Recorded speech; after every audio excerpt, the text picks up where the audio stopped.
Salut à tous les amis, on se retrouve aujourd'hui pour une nouvelle vidéo. J'espère que vous allez bien, moi ça va super. Et aujourd'hui on se retrouve dans une nouvelle vidéo dans laquelle on va parler d'actualité, on va parler un peu du PSG, de ce qui se passe actuellement là-bas, voilà, avec Mbappé, Neymar, etc. On va se poser la question et on va se dire, je sais pas encore quel titre je vais mettre dans cette vidéo, mais en tout cas je vais essayer de cerner, on va essayer de cerner ensemble les principaux problèmes du PSG. Pourquoi est-ce que voilà, Mbappé, Neymar, il y a deux dans le gaz? Et qu'est-ce que ça révèle finalement?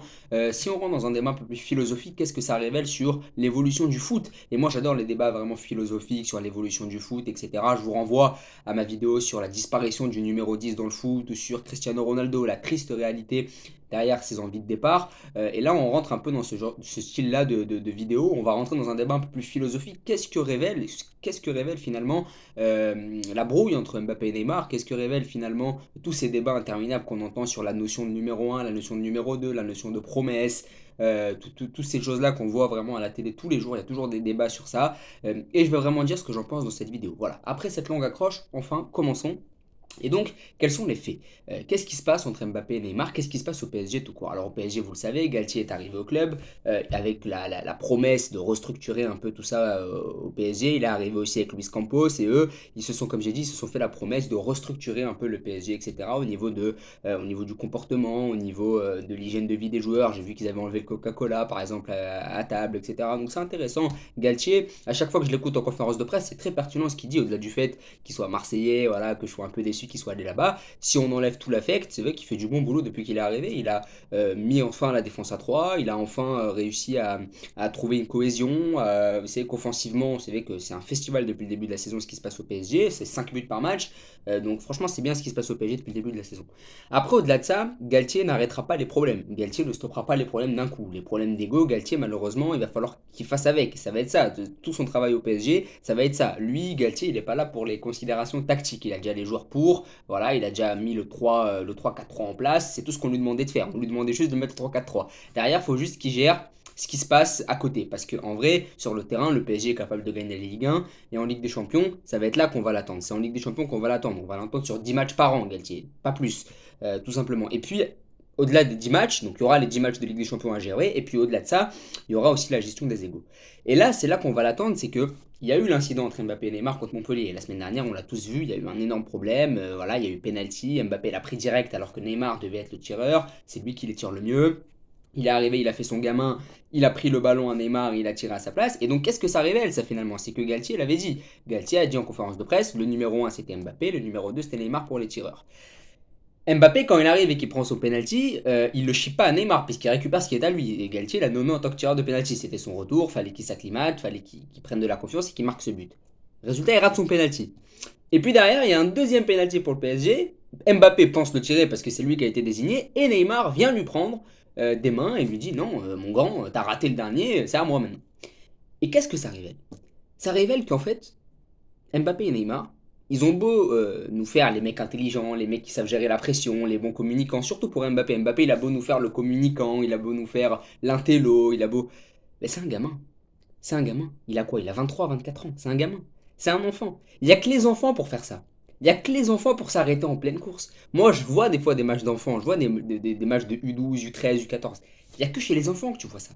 En U18, U19, en senior, tu vois plus ça. Le gars qui s'arrête en pleine course, tu le vois plus. Bon, à part en district, des fois, bon, tu peux le voir, etc. Mais en professionnel, quand tu es adulte, surtout quand tu es adulte, au-delà du fait d'être professionnel, tu peux jouer en amateur et avoir une bonne attitude. Mais un gars, et on l'a vu sur la passe de Vitinha, donc Vitinha pousse le ballon et Mbappé fait son appel pendant 3-4 secondes, Vitinha lui donne pas, et le gars pète un câble, il arrête sa course, il arrête de regarder le jeu. Et en fait, tu dis, c'est un gamin. Et c'est ça que ça révèle, c'est qu'aujourd'hui, les stars qu'on idolâtre, et c'est vrai qu'Mbappé on l'idolâtre à juste titre, c'est une icône, le gars a gagné la Coupe du Monde à 18 ans, le gars est mature, c'est ça qui est paradoxal, c'est qu'on sait qu'il est mature. Le gars il a gagné une Coupe du Monde à 18 ans en gérant l'impression de toute la planète. Donc on sait qu'il est mature au fond de lui, parce qu'il faut être mature, faut être solide pour supporter toute cette pression-là à cet âge-là. Mais à côté, paradoxalement, il nous fait des faces de gamin. Et c'est ça, moi, que je relève. Ce que je relève, c'est qu'en fait, Mbappé, pour moi, il symbolise vraiment la gaminerie. C'est que vraiment, c'est des trucs de gamin. Je vais revenir encore sur le fameux refrain. Si tu gagnes des millions, t'es une star internationale et tu fais encore des caprices comme ça. Je veux bien. Moi, j'entends les arguments qui disent oui, c'est un champion, il veut toujours être le meilleur, il veut être servi, il veut battre les records, il veut toujours qu'on lui passe la balle, etc. Il supporte pas que Neymar et Messi lui volent la vedette. Mais excusez-moi, il y a champion Il y a être un champion et il y a être un con. Et pour moi, pour le coup, c'est vraiment un con. Parce qu'au lieu de voir le positif, se dire, je joue avec Neymar et Messi, je vais m'éclipser, ben le gars, non, il en fait des siennes. Et j'ai vu une interview de Wayne Rooney qui disait, voilà, Mbappé, j'ai jamais vu un ego comme ça, à 23 ans, il bouscule Messi, alors qu'à 23 ans, Messi, il était humble. Messi, il avait déjà 2-3 ballons d'or à 23 ans, c'était déjà une star internationale, et Messi avait jamais fait ce genre de phase-là avec des Eto'o, avec des Ronaldinho, avec des Villa, avec... Il avait jamais fait ces phases-là, Messi. Et Mbappé, il a un ego surdimensionné. Mais c'est pas que sa faute. Parce qu'Mbappé, le truc, c'est qu'il est, entre guillemets, pas dans le bon club. Pourquoi? Je vais revenir encore sur ce débat-là, mais pourquoi? Pour moi, il n'est pas dans le bon club. C'est qu'il est dans un club où on lui a fait la cour, où on lui a vendu monts et merveilles. On lui a dit, voilà, tu vas être la star, tu vas être le numéro un. Et j'ai vu un chroniqueur sur RMC qui disait ça, qui disait que finalement Mbappé aurait raison de péter un câble. C'est qu'on lui a promis monts et merveilles, on lui a dit que ce serait lui le numéro un du projet, et finalement, il voit que Neymar et Messi l'éclipsent depuis le début de la saison, et c'est pour ça qu'il fait la gueule. Mais excuse-moi. Mbappé, c'est un bon communicant. C'est quelqu'un qui parle bien.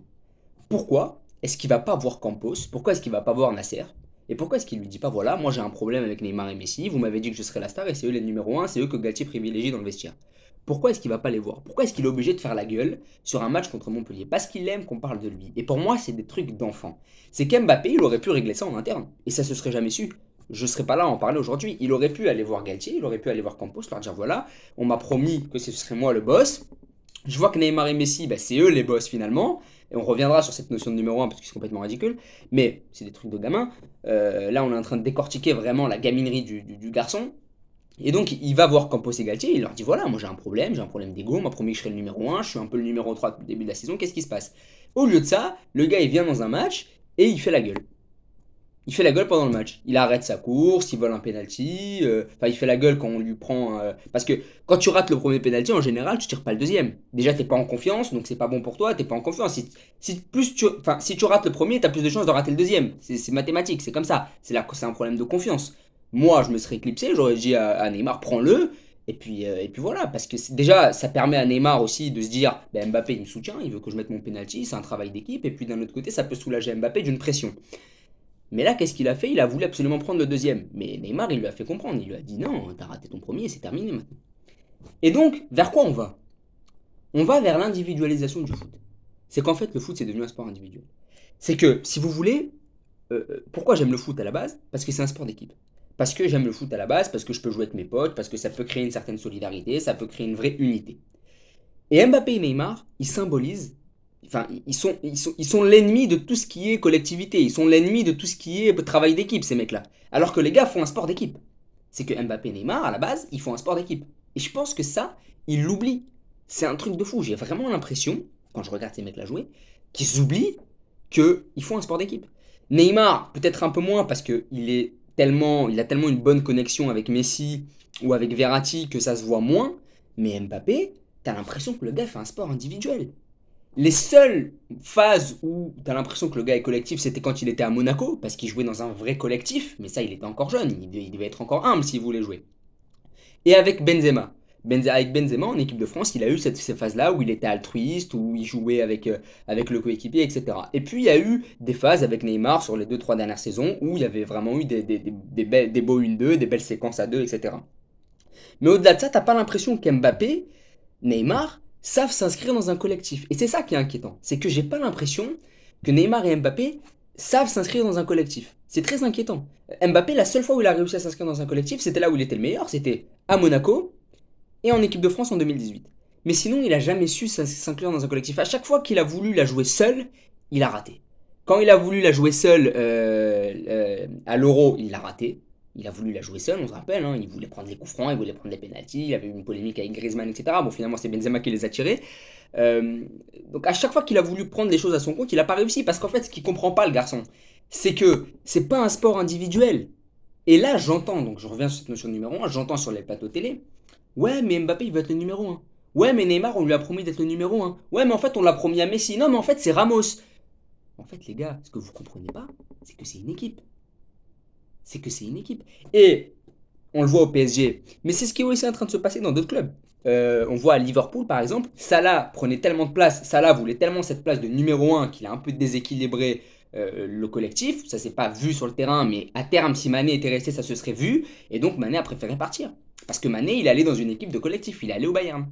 C'est ça le truc, c'est pourquoi est-ce que Mané, je diverge un peu, mais je digresse un peu, mais pourquoi est-ce que Mané est allé au Bayern? Parce qu'il savait qu'au Bayern, ce serait une équipe de collectif, qu'il n'y aurait pas de problème d'ego, de star, etc. Que ce serait pas le numéro un, ce serait pas le numéro 2, ce serait juste une équipe.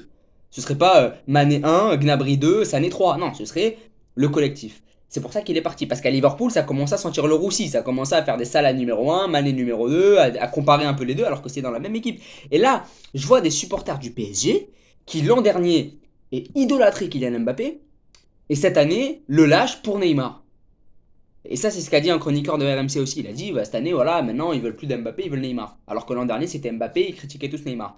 Et c'est l'individualisation du foot. C'est que dans un même club, chez les mêmes supporters, on va choisir son camp selon le joueur. Donc en gros, chez les supporters du PSG, il y a trois parties. Il y a le camp Mbappé, le camp Neymar et le camp Messi. Et en fait, ces mecs-là, ce qu'ils savent pas, c'est qu'ils supportent le même club. C'est tout. C'est complètement con de créer des teams, tu vois. Et moi, je trouve ça stupide. C'est que c'est contre-productif pour tout le monde. Pour tout le monde. Mbappé, quand Neymar, quand il va voler le penalty à Mbappé, c'est contre-productif pour lui. Parce qu'il va s'embrouiller avec le supposé numéro un. Il va créer une polémique. Quand il va liker les tweets, c'est un truc de gamin. Je faisais ça quand j'avais 12 ans. On, fe- on faisait ça quand on avait 12 ans. On likait comme ça les, les, les photos, enfin on commentait un peu, on disait de la merde un peu sous les photos des gens qu'on n'aimait pas. Mais on faisait ça quand on avait 12 ans. Et Neymar, il va aller faire ça. Et puis Neymar, il a des communicants derrière lui. Il a des conseillers en communication. Et le gars va liker des tweets. Va liker des tweets contre son coéquipier. Et il se dit pas, il va y avoir un problème. Et en fait, c'est de se rendre compte à quel point les gars sont ridicules. C'est ça en fait, c'est que là, il y a des débats de 1 heure et demie, 2 heures à décortiquer les attitudes, à décortiquer. Mais en fait, il n'y a rien à décortiquer, c'est des gamins. C'est ça en fait, c'est que il n'y a rien à décortiquer. C'est pas des chefs d'État, c'est pas des. Il n'y a rien, c'est juste des footballeurs un peu pourri gâtés qui ont décidé de se livrer une guerre d'ego alors que finalement ils jouent dans le même club, ils visent le même intérêt, le même but. Neymar et Mbappé, leur but c'est quoi? Leur but c'est pas de faire gagner le PSG.